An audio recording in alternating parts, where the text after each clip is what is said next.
the one way information, habari za moja kwa moja zinazokosoa tu na zinafanywa na mataifa kwa mlengo yao. Lakini lazima tuelewe, mama huyu anapigwa vita si tu kwamba ameshindwa kutekeleza majukumu yake. No.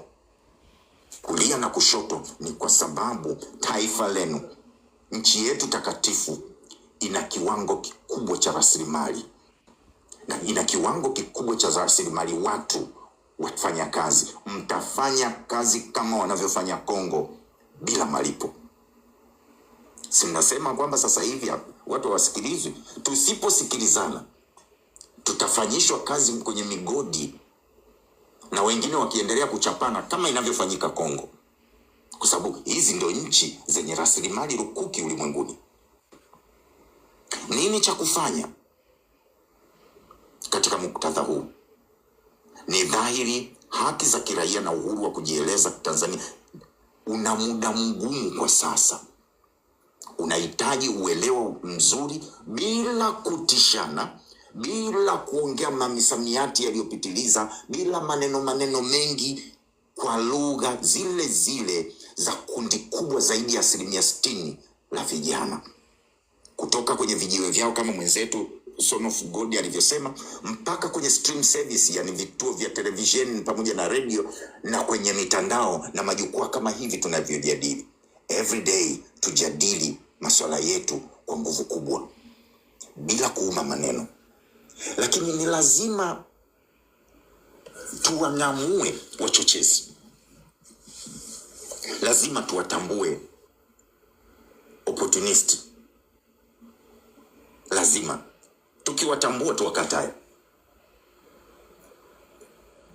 Mipango ya kuiharibu hii nchi inasukwa kwa vizuri mno.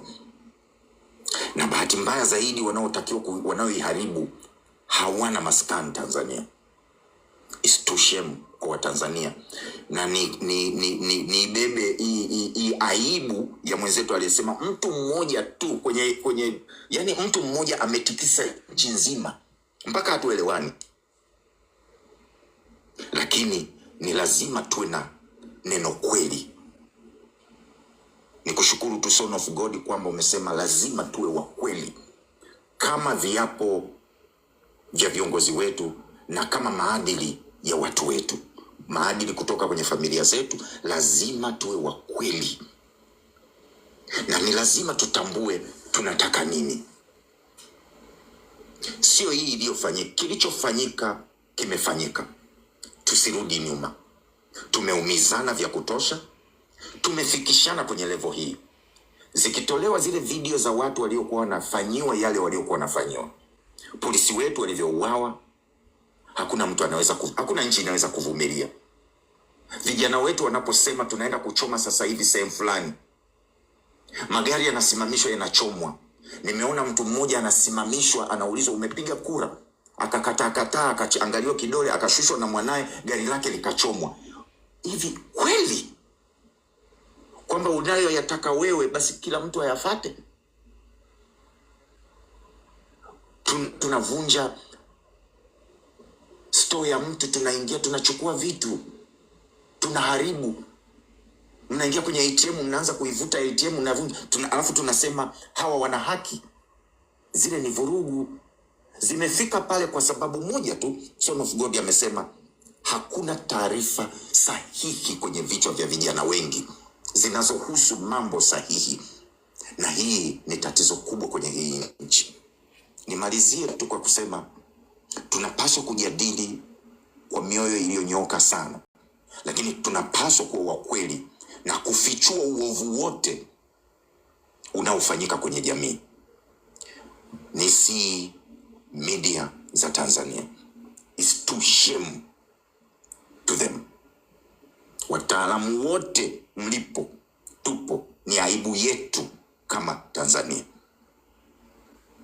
kwa sababu tulipaswa kusema kweli na kufundisha kweli na kufanya investigation stories kabla hata ya CNN. This guy amekuja amekaa pale na manga, amekusanya vipicha, anatumiwa tuna Mwaipaya, wanaunda vipicha, wanajipiga picha kwenye chumba kimoja kimepakwa rangi kama na. This is too shame. Jamani, is too shame kwa hii nchi takatifu kiango hiki.